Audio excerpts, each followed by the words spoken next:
What if I told you there was a user's guide for your own life?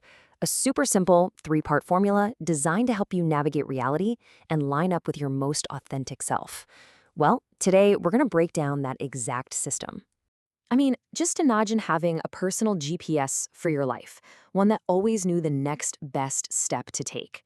Now, what if that system wasn't something you had to buy or learn, but was already built right into you?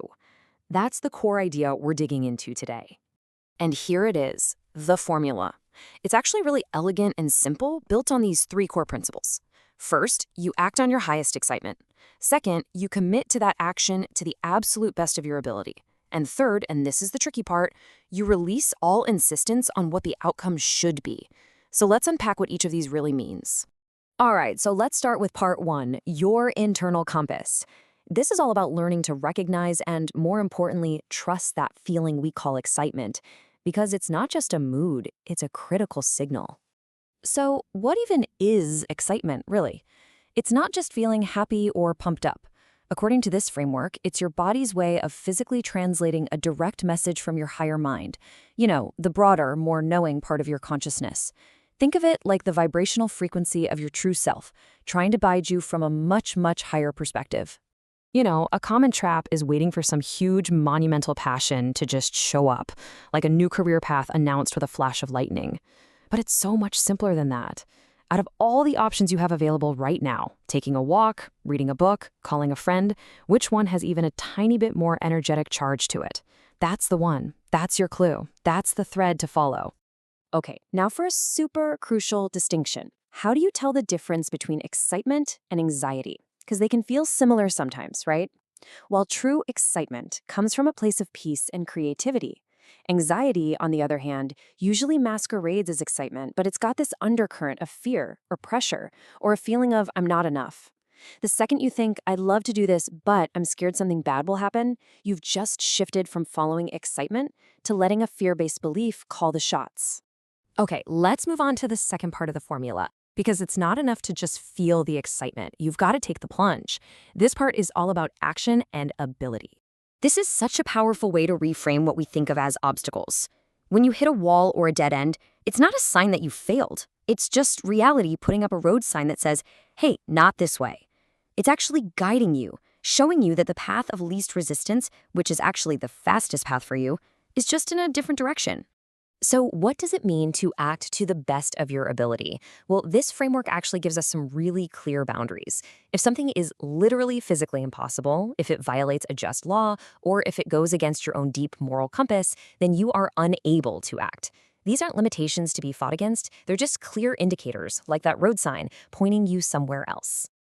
And that brings us to the final, and for many people, the most challenging piece of the whole formula, the art of letting go. This one requires a radical kind of trust. This might be the biggest paradox in the whole thing.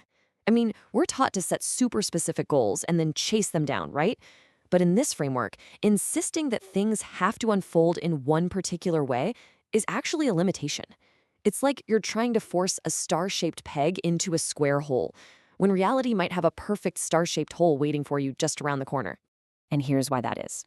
Your physical mind, the part of you that's here right now, has a limited perspective. It can't see the whole map, but your higher mind can. It might have a destination in mind for you that is so much more amazing than anything you could have possibly dreamed up. By insisting on your own smaller picture, you might be accidentally closing the door to that much grander reality. So what about popular tools like visualization? Well, this gives us a whole new angle on its true purpose. You use the picture of your ideal outcome to generate the feeling, that vibrational state of excitement. You amplify that feeling as much as you can. But then, and this is the absolute key, you drop the specific picture. You let go of the details and you just hold on to that state of being.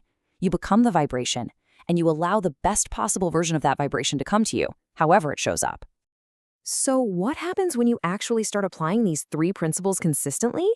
Well, you basically activate a complete, automatic support system, a toolkit for living your most authentic life. Just look at what gets switched on here automatically. Excitement becomes your engine, just propelling you forward. It becomes the organizing principle, so synchronicity starts arranging your life perfectly.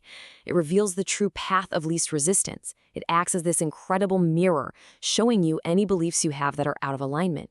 And it brings you support and abundance in whatever form you actually need, creating a complete system where nothing that's relevant to you is ever left out.